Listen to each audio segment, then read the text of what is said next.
నమస్తే, good morning. ఈరోజు వార్తల్లోని ముఖ్య అంశాలు ఏంటంటే, మీనాక్షి నటరాజన్ పాదయాత్ర ఈ నెల 31న పరిగిలో ప్రారంభం, దశల వారీగా రాష్ట్ర వ్యాప్తంగా కార్యక్రమం, యాత్రలో పార్టీ నేతలతో భేటీలు, శ్రమదానం, పాల్గొననున్న పిసిసి చీఫ్ మహేష్ కుమార్, మీడియాతో పరిగి ఎమ్మెల్యే రామ్మోహన్ రెడ్డి. మీనాక్షి నటరాజన్ గారు ఎందుకు పాదయాత్ర చేస్తున్నారంటే, లోకల్ బాడీ ఎలక్షన్లు ఉన్నాయి. లోకల్ బాడీ ఎలక్షన్లల్లో పార్టీని బలోపేతం చేసేందుకు ఏవైతే ఇప్పుడున్న ప్రభుత్వము అభివృద్ధి పథకాలు ఏమున్నాయో ప్రజల్లోకి తీసుకెళ్తున్నారు.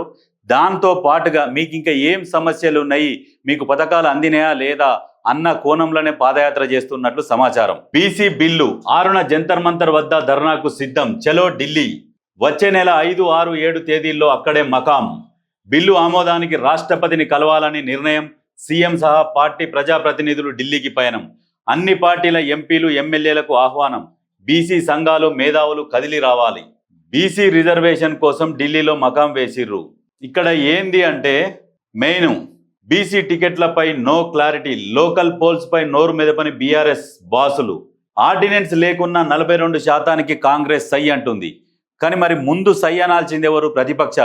ప్రతిపక్షాలు నోరు మెదపకున్న కాంగ్రెస్ పార్టీ మాట నిలబెట్టుకోవడం కోసం బీసీలకు న్యాయం చేయాలన్న ఒక పట్టుదలతోని బీసీ బిల్లు ఆర్డినెన్స్ రాకున్నా కానీ 42% సై అంటుంది. రిజర్వేషన్లకు సిద్ధమంటూ బీజేపీ చీఫ్ ప్రకటన.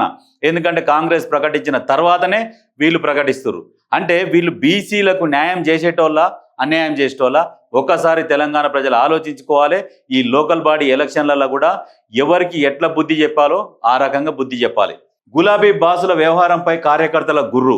ఎందుకంటే వాళ్ళు ఇంకా ఏ నిర్ణయం తీసుకోలే కాబట్టి కార్యకర్తలు గుర్రు మీద ఉన్నారు. గులాబీ బాసుల వ్యవహారంపై కార్యకర్తల గుర్రు ఎందుకంటే వాళ్ళు ఏ నిర్ణయం తీసుకోలే కాబట్టి కార్యకర్తలు కూడా ఆలోచనలో కార్యకర్తలు ఉన్నారు. బీఆర్ఎస్ లో ఉన్న బీసీ కార్యకర్తలు కూడా మాకు అవకాశాలు వస్తాయేమని ఎదురు చూస్తున్నారు.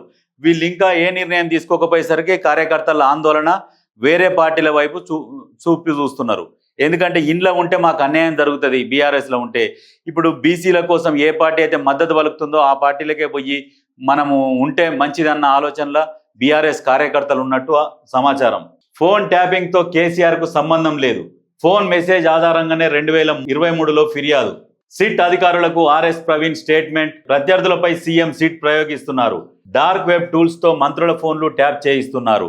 మంత్రుల ఫోన్లు ట్యాప్ చేయిస్తున్నట్టు మీ దగ్గర ఏమైనా ఆధారాలు ఉన్నాయా? మీరు గతంలో బీఎస్పీలు ఉన్నప్పుడు ప్రెస్ మీట్ పెట్టి మరీ చెప్పిర్రు. ఏంది కేసీఆర్ మా ఫోన్లు ట్యాప్ చేయిస్తున్నారు, మా ఫోన్లు ట్యాప్ అయినాయి అని అప్పుడు ఆరోపణ చేసిందే మీరు. ఇప్పుడు వచ్చేసి మాట మారుస్తున్నారు. ఎందుకు మాట మారుస్తున్నారు? దొరలది కండువ కప్పుకున్నారు కాబట్టి ఖచ్చితంగా ఊడిగం చేయాల్సి వస్తుంది. మీరు చేస్తున్నారు. మీ మీద ప్రజలకు ఎంతో నమ్మకం ఉండే లాస్ట్కు మీరు పోయి దొర మోచేతి నీళ్లు తాగడానికి సిద్ధమైనప్పుడే మీ మీద తెలంగాణ ప్రజలకు నమ్మకం పోయింది. ఇంకొకటి ఏంటంటే ఏ ఆధారాలు లేకుండా బీఆర్ఎస్ వాళ్ళు ఎంతసేపటికి బురద జల్లడమే పని కట్టుకొని ఉన్నారు. నమస్తే తెలంగాణ నెగిటివ్ పేపర్ వార్తలు ఏమున్నాయంటే, మల్రెడ్డిపై మరలబడ్డ రైతులు ఫార్మాసిటీని ఏర్పాటు చేయనప్పుడు దాని పేరు చెప్పి తమ నుంచి సేకరించిన భూములు తిరిగి అప్పగించాలని డిమాండ్ చేస్తూ ఇబ్రహీంపట్నం ఎమ్మెల్యే మల్రెడ్డి రంగారెడ్డి ఇంటిని ఫార్మా బాధిత రైతులు సోమవారం ముట్టడించారు. వందలాది మంది ప్లకార్డులు పట్టుకొని ఎమ్మెల్యేకు, ప్రభుత్వానికి వ్యతిరేకంగా నినాదాలు చేశారు. ఇక్కడ చేతులలో ఒక్కరి దగ్గరనన్న ప్లకార్డు ఉందా? వీళ్ళు చేతులు కట్టుకొని మాకు ఇట్లా ఈ రకంగా జరిగింది అన్యాయం అని చెప్పేసి మాట్లాడుతున్నారు. అయితే ఫార్మాసిటీ పెడతామన్నది ఎవరు? అక్కడ భూములు తీసుకున్నది ఎవరు? పోయి వాళ్ళ ఇండ్ల మీద పడి దాడి చేయరు. రాచకొండ గుట్టలల్లో తిరిగి ఫిలిం సిటీ కడుతున్నారు. అక్కడ కూడా భూసేకరణ జరిగింది. ఫార్మాసిటీ పేరు మీద కూడా భూసేకరణ జరిగింది. అది ఎవరు చేసిర్రు? ఆ భూములు ఎక్కడికి పోయినాయి? ఇప్పుడు ఉన్నోళ్ళని అడిగితే ఎట్లా ఇస్తారు? వాళ్ళని రోడ్డు మీద తిరిగినప్పుడు మీ నియోజకవర్గాలకు వచ్చినప్పుడు గల్లా బట్టి అడగండి. అప్పుడు వాళ్ళని.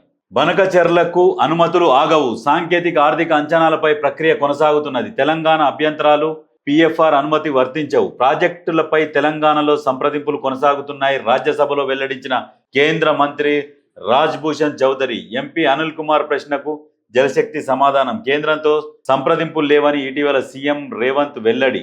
బనకచెర్ల ప్రాజెక్టులో సాంకేతిక ఆర్థిక అంచనాలకు సంబంధించిన ప్రక్రియ కొనసాగుతున్నదని, సంబంధిత అధికారులు నదీ పరివాహకంలో ఉన్న రాష్ట్రం తెలంగాణతో సంప్రదింపులు జరుపుతున్నారని రాజ్యసభ సాక్షిగా కేంద్ర ప్రభుత్వం కుండ బద్దలు కొట్టిందని, ఆ ప్రాజెక్టు అనుమతుల ప్రక్రియ ఆగబోదని చెప్పిరంట. బీఆర్ఎస్లనే ఒక క్లారిటీ లేదు. ఒకరు మాట్లాడతారు అది ప్రాజెక్ట్ కాదంటారు. ఇప్పుడేమో ఇక్కడనేమో ఈ బీఆర్ఎస్ పేపరే కదా ఇదేం ప్రాజెక్ట్ అని రాస్తుంది. వీళ్ళకే ఒక క్లారిటీ లేదు. ఇంట్లో ఒక్క న్యూస్ అయినా ఏదైనా పాజిటివ్గా ఉన్నదా? ఏ న్యూస్ కూడా పాజిటివ్ ఉండదు.